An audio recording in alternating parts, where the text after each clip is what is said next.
فیلمێکی کوردی باکوورە کوردستانی ji nişanîşkirine li Festîvala Filmaniya Silêmaniyê hate rawestandin.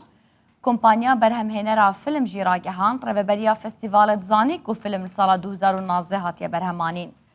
Filma ji bo azadiyê ku Eslîn Çelîk karê derhêneriyê jê rekiriye, behsa şerê di navbera PKK û artêşa Tirkiye li Sûra Amedê datike. Ku bi şerê xendeqan tên askirin. Çavkaniyekê ji roda ve aşkira kiriye hikûmeta Tirkiye piraya konsulxaneya xwe destêwirdan kiriye û rê li ber nîşandana filmê girtiye.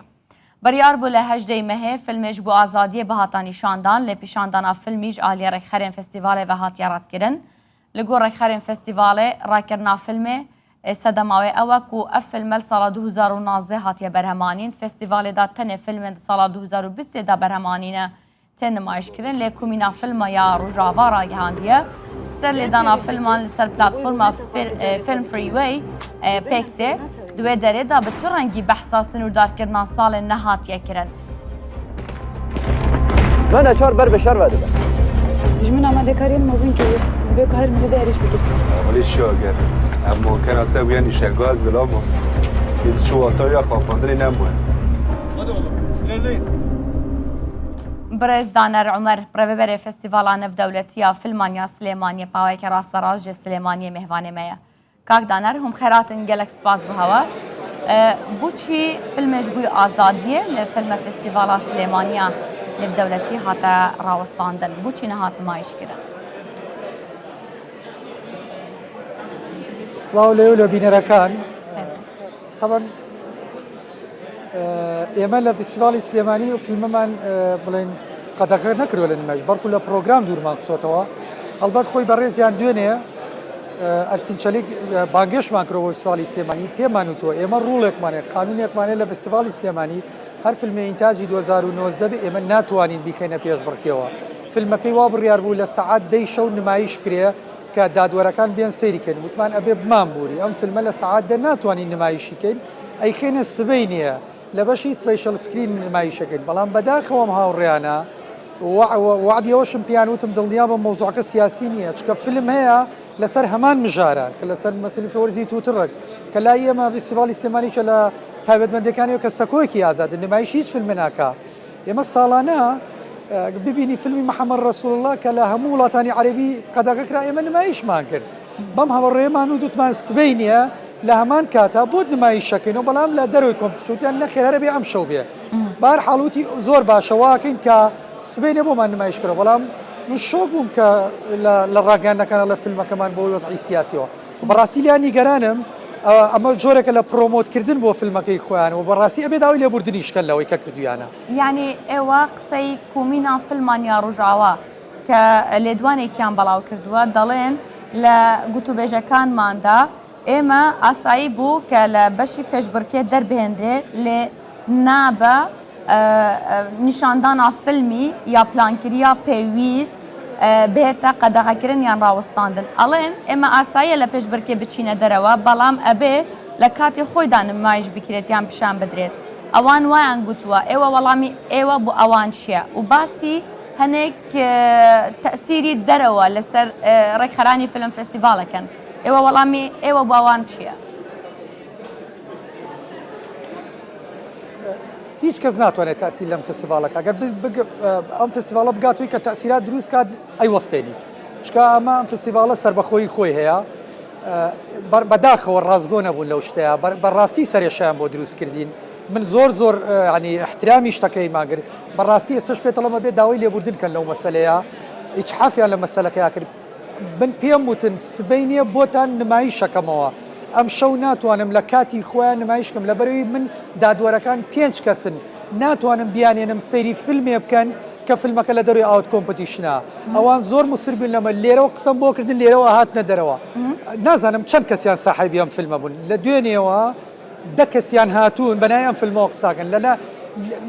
بە هەر دەیانم وتووە کە فیلمەکەتان نمایشەکەین ئەزیزم ئەم بابەتە بابەتێکی سیاسی نییە هیچ کەسێ پەیوەندی بە منەوە نەکرد بۆ ئەم بابەتە ئەسڵەن نە قونسوڵیەی تورکی و نە قونسوڵەکانی تر ئەسڵەن تەداخولیان بابەتە ناکەن دڵنیاش بەلێ کە خوا نەزان ئەگەر تەداخولکەن تەداخولەکان نەشکێ بەڵام بەداخەوە برادرانەیە ئیستیفادیان لە بابەتێکە کە ئیستیسماری کەن من چەندین ساڵە کە تایبەتمەندیم بۆ ئەمان کردوێتەوە کە ئەزانم چەند ماندون هیچ کەس بەقەدەر من ئەو ڕوحەنەتەوەی تیانە بە ئێمەی نەفرۆشنەوە ئەوان خەریکی بابەتێکی تر و مژارێکی تر و ئیسیسماریان بابەتەکە باشە ئێوە فستیڤالێکی نێودەوڵەتین فستیڤالێکی نێودەوڵەتی کە پێنج گەڕی پێنجەمە فستیڤالێکی تازە ئاسایی هەڵەیەکی تەکنیکی لێ قبول بکرێت کاکدانێت بەڵام ئێوە فستیڤالێکی بۆ جاری پێنجەمە کە دەیکەن معقولە ئێوە کە ئێوە دەڵێن لە یاساکانمان لە ڕێنماکانمان ئەوەیە کە فیلم بەرهەمی 2020 بێت ئێوە چۆن فیلمێکی 2019 وەرەگرن ئەو فیلمە لە سلکشن و پروگرام مانجەر و ئەوانە هەر ئاوا دەرباز بووە تێپەڕیوە ئەو پرسیارم زۆر بەباش ئێمە لە ڕوڵەکانمانە وتومانە ئەم فیلمە ئەبێ ئینتاجی 2021 بێت ڕوڵەکە بە ڕوونی تایەتی بە تایبەت بۆ فیچە فیلم کاتێک کە نامەی بۆ ڕۆشتووە پێی ئەڵێن تکایە ئەم فیلمەت ئینتاجی 2021 بێ لە هیچ شوێنێ نمایشە نەکردبێ ئەم بەڕێزە ئەڵێ بەڵێ دڵنیا بە نمایشم نەکرەوە بەڵام بەسەر فیلتەرەکانی ئەمە تێپەڕێت لە ڕۆژی ئۆپنینی فستیڤالە کاتێک ئەم پرۆگرامە 2000 کەس یەتە بەردەسی فیلممیکەرێکی زۆر پەیوەندیان کردووە ئەم فیلمە لە 2019 لە کەلکەتای لە وڵاتی هیندستان نمایش کراوە دوێنێ کە من دانیشتم لەگەڵا پیانە من فیلمی ئینتاجی 2019 بەسەر ئێمە شاتێپەڕیوە ئەڵێ نەخێر شتیوانێ کاتێک کە پێمان پیشانە ئەڵێ دەیتر ئەوە نمایشمان کردەوە بەداخۆ من بەڕاستی حەز ناکەم پێمەوە مەسەحەوە نازانم لە پای چی ئەمەیان کرد باشە تەنها چەند سەعاتێک کاتی نمایشەکەی بەڵام ئێوە لە پروگرامی خۆتانیش نووسیوتانە کە 2019ە و نەک بەتەنیا ئەو فیلمە 2019 کاکدانێت فیلمێکی تریش هەیە فیلمەکە وابزانم ئێرانیە یان ڕۆژهەڵاتیە سانلێس شادۆس ئەوەش پرۆداکشن یر 2019 ئەویش ساڵی بەرهەمهێنان 2019 بەرهەمهێنەران فیلمەکەش دەڵێن فیلمی تریش هەیە 2019 بۆچی ئەوان ئاوا لەگەڵ ئێمە ئەکەن بەڵێ تەواو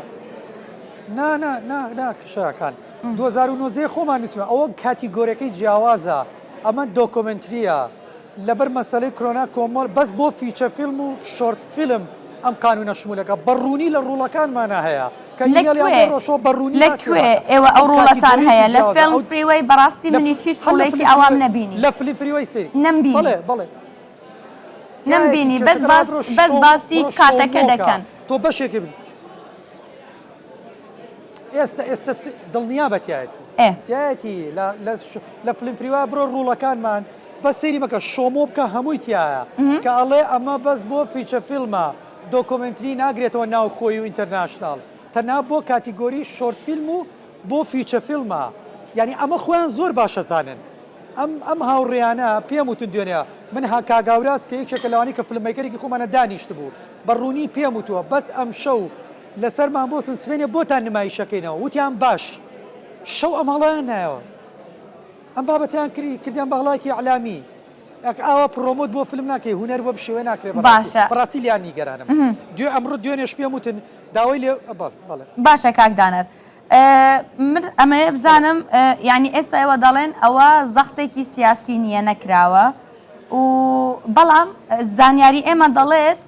لە باکووری کوردستان دەرهێنەرەکانیان ئەوانەی فیلم سازن لە سلێمانی بەشدارن ئەوان زۆر نیگەرانن هەنێک کەس هەن ئەیانەوێ بڕۆن و هەنێکیش ڕۆشتون ئەوە ڕاستە؟ نەخێر هیچ کەسە شتیوانە هەمویان بیدادوە بوو کە بۆ هەمویانم ڕوو کردەوە وتیان ئێمە ئێستا تێگەشن فیلمی تایە زۆر لەو تونترە لە ڕۆژی یەکەمە خەڵکمان لە باکوور وێناوە با فستیڤالەکە تاوا بێ و کاتازانی ئێمە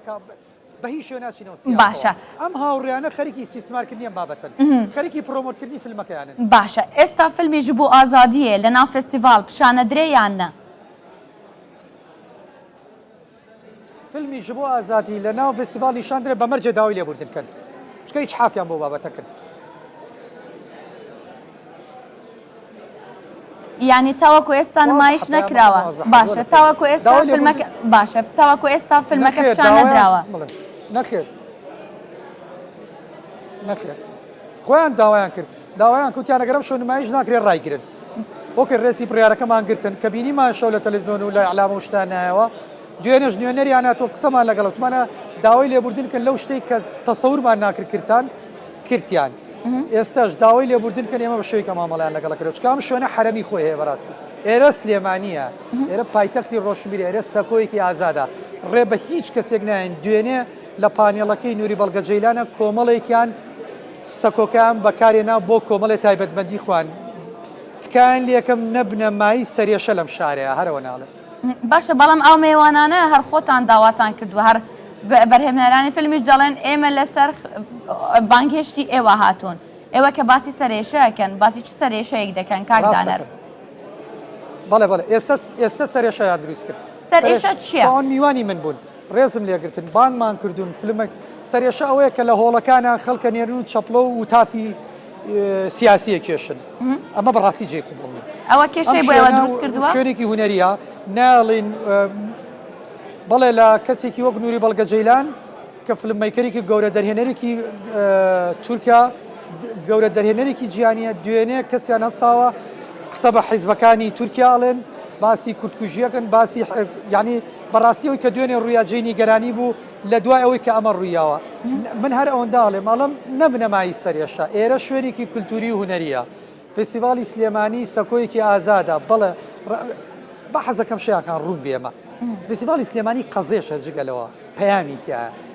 ئێمە ئەم فستیڤاڵە بەردەوامی لەسەر مەبدەمان هیچ کەسێک هیچ لایەنێک هیچ دەوڵەتێک مافی ئەوەی نیە دەستکاتە ئەجێنداکان و استراتیژەکەمانە باشە ئێستا نووری بەڵگەجەیلان نیگەرانە لە بەروا ڕۆشتووە؟ نیگەران بوو نەخێر نەخێر نووری بەڵگەجەیلان ماستەر کلاسی تاکو لێشا جوابیانەوە وتی ببوورە من شتی سیاسی لێرە باز ناکەم من شەو قسەشم لەگەڵا کردم ببوورە بۆی کە ڕێاتی زۆر تەبیعیە و حاڵەتانە ڕوێن ئەزانم کە لێرە سلێمانی و ئەو ئازادیە هەیە بارحاڵ بۆ ئێمە نیگەرانیە بۆ نیگەرانی و میوانی ئێمەیە بۆچی نیگەرانە بیت کاکدانەر ئەمە هەرچەند ئەمەنی قاشێکی ترە ئەمەنی قاشێکی ترە بەڵام تۆ سەکویەک حازرەکەی فیلمەکانیان پیشانەدەی فیلم ڕەخنە بێت لە تورکیا لە ئەمریکا لە هەر وڵاتێک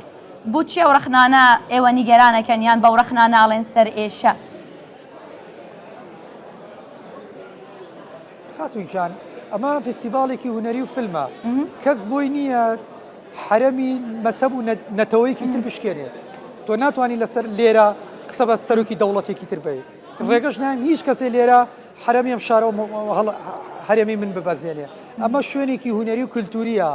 کۆمەڵێک هاوڕێ چوونەتە قاعەکە و تافی سیاسیە کێشن ێ نابێ ئەمە سەرێشەیە بۆ ئێمە بەڕاست سەرێشەیە بوو میوانەکانمە ئەمە شوێنێکە کە ماستەر کلاسێکی هونەری بوو تۆ وتافی سیاسی تا کێشرێت سەرێشەیان سەرێشە نییە باش ئەو میێوانە نەماون یان ڕۆشتون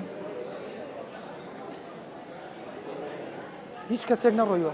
وەکو کێ من تێناگەم ئەوانەی کە سەر ئێوە دەڵێن هوتافیان لێداوە سەرێشیان بۆ ئێوە دروست کردووە بەبەستم ئەوەیە ئێستا ینی ئەوە دروست نابێت ئێوە کە نیگەرانن شتێکی تر دووبارە نابێت ئەمانە میوانی بابە خونە ئەمانە میوانی فستیڤال نەبوون ئەمانە میوانی فستیڤال لە دەرەوە هاتون ئۆدیەنسن بینەرێ بوون بەڵام لە ئەنجامی ئەوەی کە ئەمان ئەم لێدوانانەیان نا ئەمەی کە دوێنێ وتیان فیلمەکەمان قەدەقەکرا و نمایش ناکرێ لە ئەنجامی ئەمانیە وتافانیان کێشا کە کۆمەڵی خەڵک لە دەرەوە هاتبوو باش سپاس دەکەم کاکدانەر میوانی فستیڤال نەبوون کە لە دەرەوە هاتبوونی باش ئەم ڕۆژ بین بەێ بەێ ئەگەر پامەیەکتان هەیە ئەگەر حەزەکەن قسەیەکی ترتان ما بێ حەزەکەم ئێوە قسەی خۆتان قسەی فستیڤال بکەن فستیڤالی فیلمی نێودەوڵەتی سلێمانی بەڵێ من گەورەترین ڕووداوی هونەریە ڕوودا و دروستەکە لەسەر بۆ کە خزمەت بە بواری هونەری بکە ڕێگە بە هیچ کەسێک ناین حرەمی ئەم فستیڤالە بۆ ئەجێدای سیاسی بۆ هەر مەرامێکە بیانێ بەداخەوە ئەمساڵ زۆر نیگەرانیە دێ شوێنی لێکەوتەوە بۆی کە ئێمە استراتیژەکەمان دەستمان بە ئاسایشی ئەم پرۆژەیەوە گرتووە فستیڤالی سلێمانی تەنها مەبەستی خزمەتکردنە بە بواری فیلمسازی هەر فیلمێک لەسەر لە هەر ئەجێندایەک بە هەر ئۆکارێک بێ بە هەر کەسێک بێ فیلمێک لە فستیڤالی سلێمانی تەداخل کار ڕایگری ئێمە ڕێناین بە هیچ کەسێک بەڵام ناژێڵین فیلمێک ئەجێندای خۆی لەناو فستیڤالی سلێمانیە نمایندەی خۆی بکە ئەمە با ڕوون بێ ئێرە سلێمانیە پایتەختی ڕۆشنبیریە gelek spas biha birêz Daner Umer rêveberê Festîvala Navdewletiya Silêmaniya Filman spas tu ji Silêmaniyê mêhvanê me bûyî Rûdaw jî sponsora mîdyayê me gelek xwestem peyama hewa guhilê bîn gelek spas.